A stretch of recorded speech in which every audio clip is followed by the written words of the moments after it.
Hello friends, welcome to our YouTube channel New Sunshine, जहां हम discuss करते हैं कुछ बेहतर।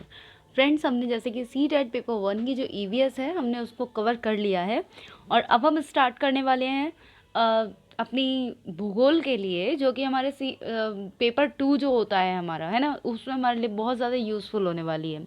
और ये SCERT की हमारी बुक्स से हम पढ़ रहे हैं, तो ये जो हमारी है ये यूपी टेट में हमारे बहुत ज़्यादा हेल्पफुल होने वाली है। तो यूपी टेट का जो पेपर सेकंड है उसके लिए बहुत ज़्यादा हेल्पफुल होगी ये। तो हम स्टार्ट करते हैं हमारा आज का वीडियो को।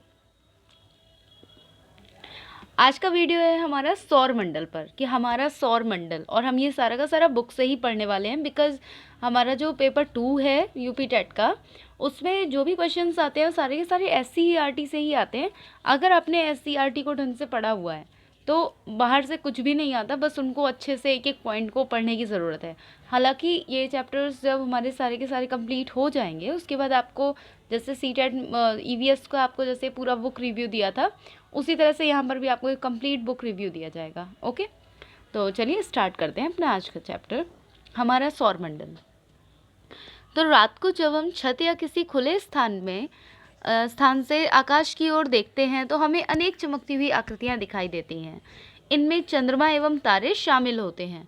नगरों के तेज प्रकाश एवं प्रदूषण युक्त आसमान से दूर जाने पर ये आकृतियां अपेक्षाकृत अधिक स्पष्ट दिखाई देती हैं। यानी कि जब आप प्रदूषण से दूर जाते हो, कहीं साफ जगह पर जाते हो, जब आसमान साफ होता है, तो उस टाइम पर ये जो आकृतियां हैं ये और ज़्यादा क्लियर दिखाई देती हैं।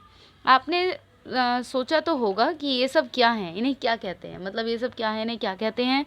तो हमें जो पढ़ने का पॉइंट है वो ये है, ये आप देख सकते हैं, ये है हमारे पढ़ने का पॉइंट।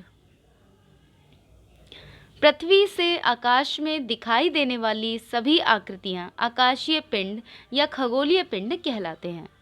यानी कि हम पृथ्वी से आकाश में जो कुछ भी देख पा रहे हैं ना, उन सभी को हम आकाशीय पिंड या खगोलीय पिंड कहते हैं। अगर इंग्लिश में बोलें तो इनको सेलेस्टियल बॉडीज़ कहते हैं। और इनमें क्या क्या होता है, हम धरती से क्या क्या देख पाते हैं, तो इनमें सूर्य, चंद्रमा, तारे, ये सब कुछ शामिल होता है।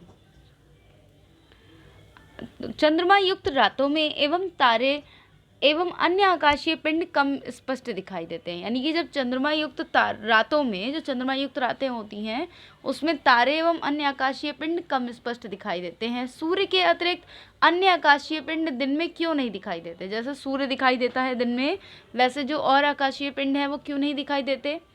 कभी कभी प्रातः या साय काल में चंद्रमा हल्के रंग का क्यों दिखाई देता है? क्या इसका कारण सूर्य एवं चंद्रमा का तेज प्रकाश है? तो ये सब बातें हैं, अभी नीचे इनके सबके आंसर मिलने वाले हैं।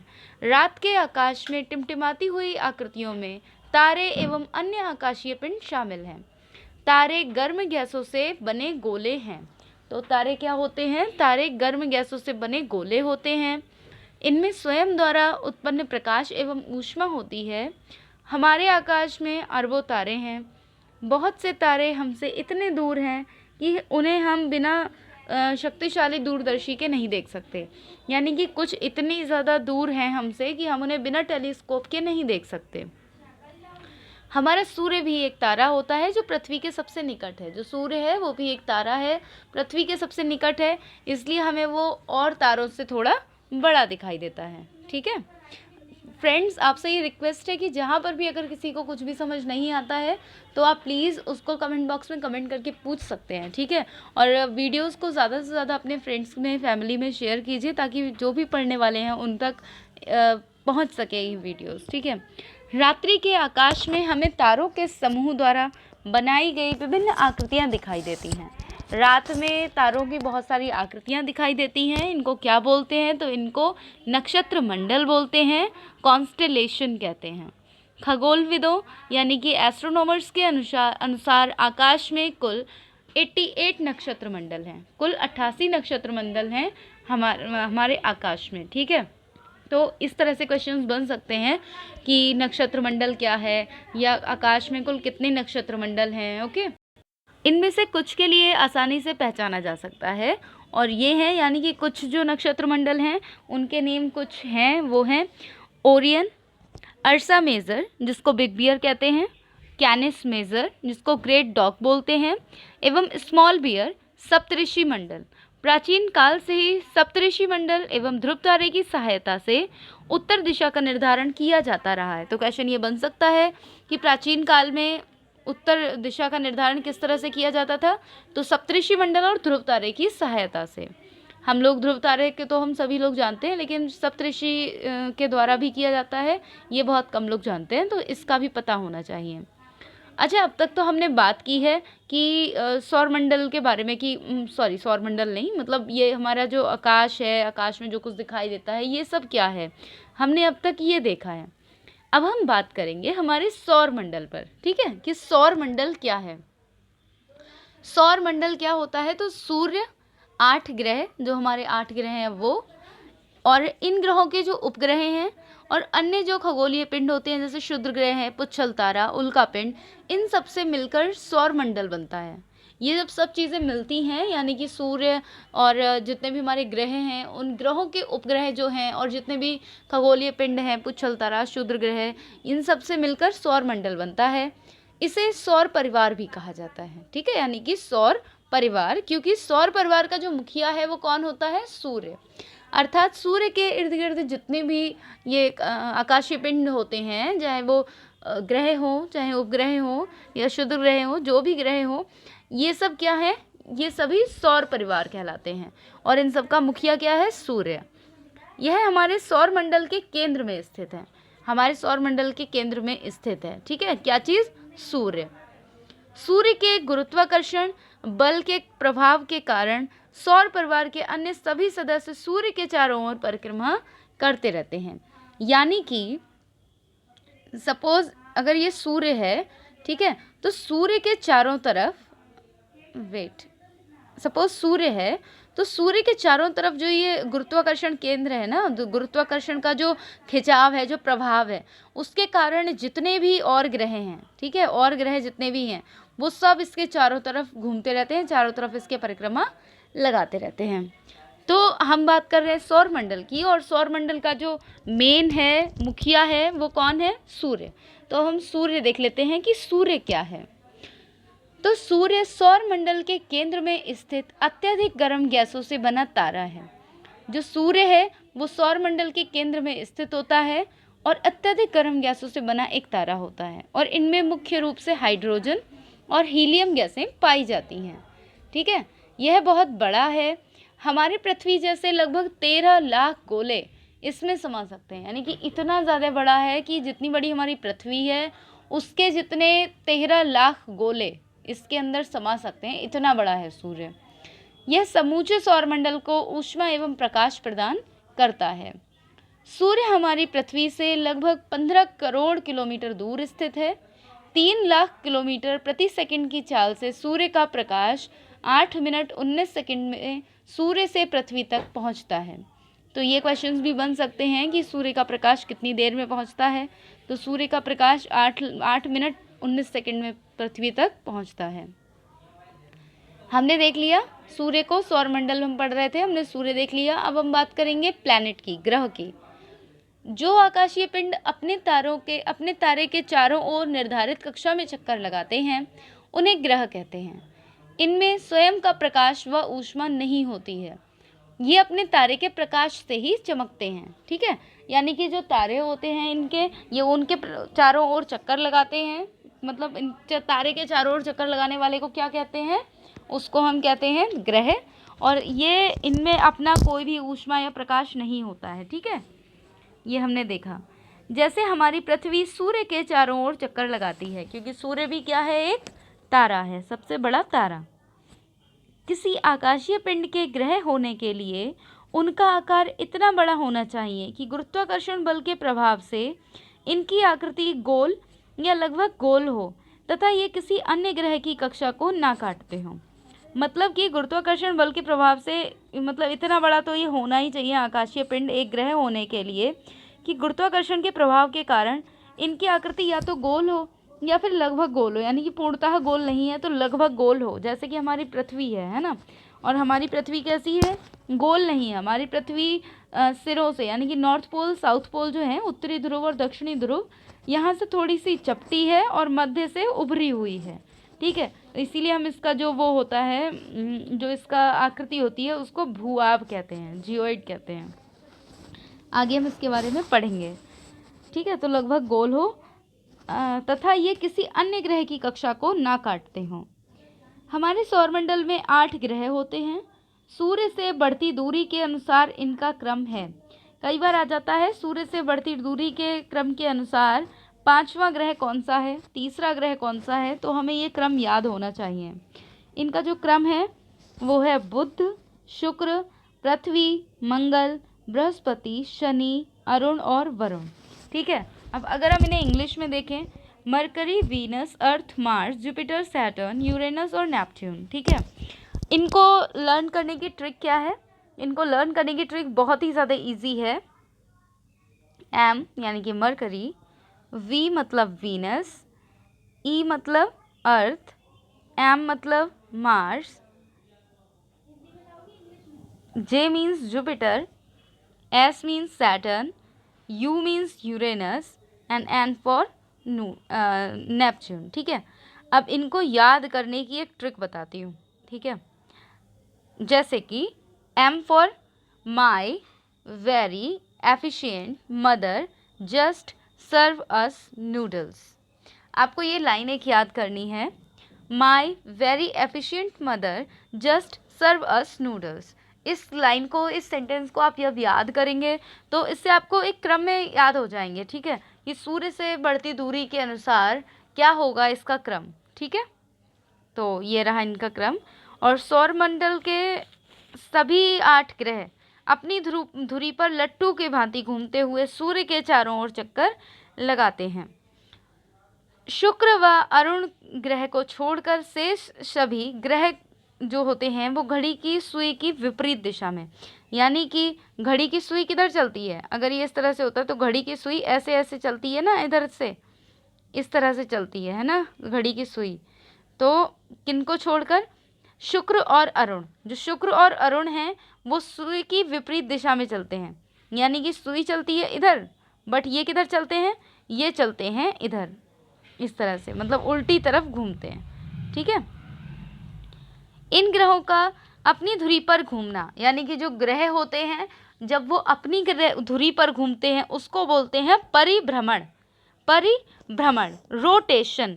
और सूर्य के चारों ओर जब घूमते हैं उसको बोलते हैं परिक्रमण, परिक्रमण, ठीक है। तो ये हमारे पढ़ने की चीज़ है, याद करने की चीज़ है कि जब जो पृथ्वी, जो हमारे ग्रह होते हैं जब वो अपनी धुरी पर घूमते हैं उसे बोलते हैं परिभ्रमण, रोटेशन। और जब वो ग्रह के मतलब सूर्य के चारों ओर घूमते हैं तो उसे बोलते हैं परिक्रमण, रिवोल्यूशन, ठीक है।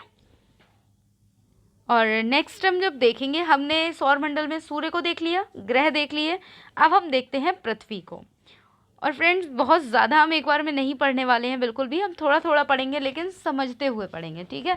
और अगर किसी को कोई भी प्रॉब्लम हो तो पूछ सकते हैं आप कमेंट बॉक्स में कमेंट करके। पृथ्वी के बारे में देखते हैं।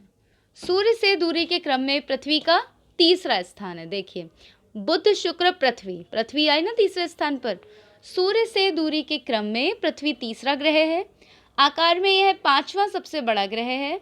पृथ्वी लगभग गोल आकार की है, ध्रुवों पर थोड़ी चपटी है, मध्य में थोड़ी उभरी हुई है, यानी कि हमारी जो पृथ्वी बनती है वो लगभग कुछ ऐसे, मेरी ड्राइंग कुछ ज़्यादा अच्छी नहीं है, कुछ इस तरह से बनती है पृथ्वी, ठीक है। मतलब कि ये जो हमारे पोल्स हैं, नॉर्थ पोल और ये साउथ पोल, यहाँ पर थोड़ी सी चपटी है और ये यहाँ बीच से उभरी हुई है, ठीक है। और इसीलिए इसके आकार को भू-आभ यानी कि जियोइड कहा जाता है। ऐसा अनुमान लगाया जाता है कि जीवन के लिए अनुकूल परिस्थितियां संभवतः केवल पृथ्वी पर पाई जाती हैं, इसलिए इसको हरित ग्रह, ग्रीन प्लैनेट भी कहा जाता है। पृथ्वी पर जल की अधिकता होने के कारण यह अंतरिक्ष से देखने पर नीले रंग की दिखाई देती है हमारी पृथ्वी, इसलिए इसे नीला ग्रह, ब्लू प्लैनेट भी कहा जाता है, ठीक है। तो ये हमने देख लिया। अब देखते हैं उपग्रह क्या होते हैं। कुछ आकाशीय पिंड अपने ग्रह की परिक्रमा करते हुए सूर्य की परिक्रमा करते हैं। यानी कि जैसे ये है सूर्य, कलर चेंज कर लेते हैं, जैसे ये है सूर्य, ठीक है, और ये है पृथ्वी, ये है सूर्य, ये सूर्य और ये है पृथ्वी, और पृथ्वी के चारों तरफ जो चक्कर लगाता है वो लगाता है चंद्रमा। अब बात ये है कि जैसे चंद्रमा इसके चारों तरफ घूमता है और ये जो पृथ्वी है ये इसके चारों तरफ घूमती है, तो जब ये इसके चारों तरफ घूमती है तो चंद्रमा भी इसके चारों तरफ ऐसे ऐसे घूमता रहता है, ठीक है। तो जो पृथ्वी है वो सूर्य के चारों तरफ घूमती है और जो चंद्रमा है वो पृथ्वी के चारों ओर घूमता है, ठीक है। तो ये हुआ, और अपने ग्रह की परिक्रमा करने के कारण इनको उपग्रह कहा जाता है। जैसे चंद्रमा पृथ्वी की परिक्रमा करता है, यह पृथ्वी का एकमात्र प्राकृतिक उपग्रह है। हमारा जो चंद्रमा है वो पृथ्वी का एकमात्र प्राकृतिक उपग्रह है। अब अगर हम बात करें, हम इस टेबल को अभी देखेंगे, पूरा तसल्ली से देखेंगे, पहले हम इसको देख लेते हैं चंद्रमा को। चंद्रमा क्या है? हमारी पृथ्वी का एकमात्र उपग्रह चंद्रमा है। इसका व्यास पृथ्वी के व्यास का 1/4 है। यानी कि अच्छा, व्यास क्या होता है इसकी भी बात कर लेते हैं। ये है अर्थ और ये है चंद्रमा। व्यास क्या होता है? जैसे कि ये इसका सेंटर पॉइंट है ना, ये हैं इनके सेंटर पॉइंट। तो ये अगर हम बात करें, ये है व्यास, ठीक है। सेंटर पॉइंट से जब आप एक पूरी लाइन खींचते हैं वो है व्यास, ठीक है, और इसका व्यास क्या हुआ ये। तो ये कहा जा रहा है कि चंद्रमा का जो व्यास है वो पृथ्वी के व्यास का 1/4 है। वेट, 1/4 है। यह हमारी पृथ्वी के सर्वाधिक निकट स्थित आकाशीय पिंड है। पृथ्वी से इसकी दूरी लगभग 3,84,000 किलोमीटर है। पृथ्वी से इसकी दूरी। यह सूर्य के प्रकाश से प्रकाशित होता है। चंद्रमा से परावर्तित प्रकाश जब पृथ्वी के धरातल पर पड़ता है तो चंद्रमा के इस प्रकाश को चांदनी कहते हैं। यानी कि चंद्रमा का जो परावर्तित प्रकाश होता है जब वो पृथ्वी पर आता है तो हम इसको क्या कहते हैं? चांदनी, मूनलाइट। पृथ्वी के सर्वाधिक निकट होने के कारण यह रात्रि के आकाश में सबसे बड़ा और चमकीला दिखाई देता है, ठीक है। नीचे है, शुक्र एवं यूरेनस को छोड़कर सभी ग्रह घड़ी की सुई के विपरीत दिशा में परिभ्रमण एवं परिक्रमण करते हैं। इन दोनों ग्रहों की परिक्रमण एवं परिभ्रमण की दिशा घड़ी की सुई की दिशा में होती है, यानी कि क्लॉकवाइज होती है। अरुण के उपग्रह भी उसके चारों ओर घड़ी की सुई की दिशा में परिक्रमा करते हैं। ये तो ये रहा। अच्छा, ये टेबल देख लेते हैं हम। टेबल बहुत ज़्यादा इम्पॉर्टेंट है। जैसे कि अगर हम बात करें बुध की, ठीक है, यहाँ से आपने कई बार क्वेश्चंस देखे होंगे। तो बुध ग्रह जो है उसका रंग कैसा है? भूरा। शुक्र कैसा है? हल्का पीला। पृथ्वी नीला हरा। मंगल लाल भूरा। बृहस्पति गुलाबी रंग पर सफ़ेद पट्टी। शनि सुनहरा पीला। अरुण आसमानी। वरुण गहरा आसमानी। क्वेश्चन आ जाता है लाल ग्रह किसको कहा जाता है? तो लाल ग्रह मंगल ग्रह को कहा जाता है। हरा ग्रह या नीला ग्रह किसको कहा जाता है? तो ये कहा जाता है पृथ्वी को। अब सूर्य से दूरी की बात है तो हम ये तो याद नहीं कर सकते, ना ही हम ग्रह का व्यास याद रख सकते हैं। हम कुछ कुछ की ये देख सकते हैं कि अब एक चक्कर लगाने में समय कितना लगता है ना, और सूर्य की परिक्रमा में कितना दिन लगता है। मेन जो है इसमें वो आता है उपग्रहों की संख्या। मुझे जो लगता है कि सबसे ज़्यादा इम्पॉर्टेंट है वो है उपग्रहों की संख्या, क्योंकि ऐसा क्वेश्चन आ जाता है कि सबसे ज़्यादा उपग्रह किसके हैं? तो सबसे ज़्यादा उपग्रह बृहस्पति के हैं। और पृथ्वी का उपग्रह क्या है? तो वो है चंद्रमा। कौन से ऐसे ग्रह हैं जिनके उपग्रह नहीं हैं? तो बुध और शुक्र। इस तरह से क्वेश्चन आ जाता है, ठीक है। नेक्स्ट देखते हैं, ये हो गया। अब हम देख लेते हैं क्षुद्र ग्रह क्या होते हैं। आज सौरमंडल पूरा पढ़ लेते हैं। मंगल एवं बृहस्पति की कक्षाओं के बीच असंख्य छोटे छोटे पिंड पाए जाते हैं। ये भी सूर्य की परिक्रमा करते हैं। इन्हें क्षुद्र ग्रह कहा जाता है। मंगल और पृथ्वी की जो कक्षाएं होती हैं उनके बीच में, यानी कि जो बीच का पोर्शन होता है, जो बीच का पार्ट होता है दो ग्रहों के बीच का, उनके बीच असंख्य छोटे छोटे से पिंड पाए जाते हैं। ये सूर्य की परिक्रमा करते हैं, तो इन्हें क्षुद्र ग्रह कहते हैं। क्षुद्र मतलब छोटे, उन्हें कहते हैं क्षुद्र ग्रह। खगोलविदों के अनुसार ग्रहों क्षुद्र ग्रह जो होते हैं वो ग्रहों के टुकड़े जो करोड़ों वर्ष पहले विस्फोट से बिखर गए थे। यानी कि ग्रहों के टुकड़े होते हैं जो करोड़ों वर्ष पहले विस्फोट से बिखर गए थे। अब हम देखते हैं उल्कापिंड, है ना, मीटरॉइड्स या फिर उल्काश्म किसे कहते हैं। धूल व गैसों से निर्मित छोटे छोटे पिंड अंतरिक्ष में घूमते रहते हैं। धूल से और गैसों से छोटे छोटे पिंड बन जाते हैं और ये घूमते हैं अंतरिक्ष में। जब ये पिंड घूमते घूमते पृथ्वी के वायुमंडल में प्रवेश कर जाते हैं तो घर्षण के कारण ये जलने लगते हैं। कोई चीज़ जब घर्षण होता है पृथ्वी पर किसी का तो जलने लगते हैं वो, और तेजी से पृथ्वी की ओर बढ़ते हैं। इसे ही टूटता हुआ तारा कहते हैं। एक्चुअल में कोई तारा नहीं टूटता, वह उल्कापिंड ही होते हैं जो कि घर्षण के कारण चलते हैं और पृथ्वी पर गिरते हैं। प्रायः ये छोटे छोटे पिंड वायुमंडल में ही जलकर नष्ट हो जाते हैं, जिन्हें उल्काश्म भी कहा जाता है। कभी कभी ये पिंड पूर्ण रूप से जलकर नष्ट नहीं हो पाते तथा इनका कुछ अवशिष्ट पार्ट जो भाग होता है वो पृथ्वी के धरातल पर पहुंच जाता है। इसी अवशिष्ट पिंड को उल्कापिंड कहा जाता है। ठीक है, यानी कि जो जल गया क्या कहते हैं उसमें, जो जल गया रास्ते में उसको बोलते हैं उल्काश्म, और जो ज़मीन पर गिर गया उसको बोलते हैं उल्कापिंड। अब बात करते हैं पुच्छल तारे की, यानी कि कॉमेट्स की। पुच्छल तारे अथवा धूमकेतु चट्टानों, बर्फ, धूल और गैसों से बने आकाशीय पिंड होते हैं। अक्सर ये आकाशीय पिंड अपनी कक्षा में घूमते हुए सूर्य के पास आ जाते हैं। सूर्य के ताप के कारण इसकी गैसें धूल और बर्फ बाष्प में बदल जाती हैं। यही बाष्प मुख्य पिंड से एक लंबी सी चमकीली पूंछ के रूप में बाहर निकल जाती हैं। गुरुत्वाकर्षण के कारण इस तारे का सिर सूर्य की तरफ और पूंछ हमेशा बाहर की तरफ होती है, जो हमें चमकती दिखाई देती है। अगर हम इसको एक इमेजिनेशन के थ्रू अगर देखें, वेट, तो ये कुछ ऐसा दिखाई देगा, मतलब ये और इस तरह से, यानी कि ये हम अगर सर मान लें, अगर हम इसको सर मान लें तो ये सर तो इसका रहता है सूर्य की तरफ और पूंछ ये बाहर निकली रहती है, ये पूंछ बाहर निकली रहती है। ठीक है, तो ये इस तरह से होते हैं पुच्छल तारे। ये सब है। अच्छा, ये तो बच्चों को करके दिखाया गया है। तो आज हम इतना ही देखते हैं। ठीक है, हमने आज पूरा सौरमंडल देखा है कि सौरमंडल क्या है। ठीक है, और आज के लिए हम इतना ही देखते हैं, अदरवाइज़ बहुत ज़्यादा ही हो जाएगा। हम इसका जो आगे का जो चैप्टर है, इस चैप्टर में अभी ज़्यादा नहीं रह गया है, आगे का जो चैप्टर है वो हम अपनी नेक्स्ट वीडियो में देखेंगे। तो अगर आपको वीडियो अच्छा लगा है तो वीडियो को लाइक एंड शेयर करना बिल्कुल भी ना भूलें। साथ ही अगर चैनल पर नए हैं तो चैनल को सब्सक्राइब करके बेल आइकन को प्रेस कर लें, ताकि आने वाली वीडियो की नोटिफिकेशन आपको मिलती रहे। हमारी आज की इस वीडियो में सिर्फ इतना ही, और वीडियो को लाइक एंड शेयर करके सब्सक्राइब करना बिल्कुल भी ना भूलें। Thank you.